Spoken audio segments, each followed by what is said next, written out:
Celsius ఉష్ణమాపకం. ఈ Celsius ఉష్ణమాపకం యొక్క ఉష్ణోగ్రత అవధి ఎంత ఉంటుందంటే 0 డిగ్రీ సెంటీగ్రేడ్ నుండి 100 డిగ్రీ సెంటీగ్రేడ్ వరకు ఉంటుంది sir.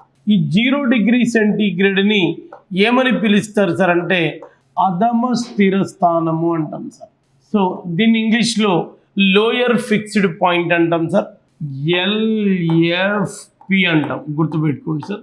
It is very very important sir. అట్లనే సార్ 100 డిగ్రీ సెంటీగ్రేడ్ ఏమంటాం సార్ అంటే ఊర్ధ స్థిర స్థానము అని చెప్తాం సార్. దీన్నే అప్పర్ ఫిక్స్డ్ పాయింట్ అంటాం సార్. UFP అని పిలుస్తాం సార్. ఎన్ని విభాగాలు ఉన్నాయి సార్ అంటే upper fixed minus lower fixed చేయాలి సార్. అంటే ఎన్ని విభాగాలు ఉన్నాయంటే 100 విభాగాలు ఉంటాయి.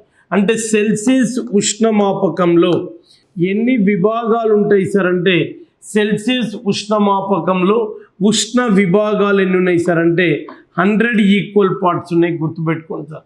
How many equal parts are there in Celsius scale అంటే 100 ఈక్వల్ పార్ట్స్ అని గుర్తుపెట్టుకోవాలి. It is very very important point sir.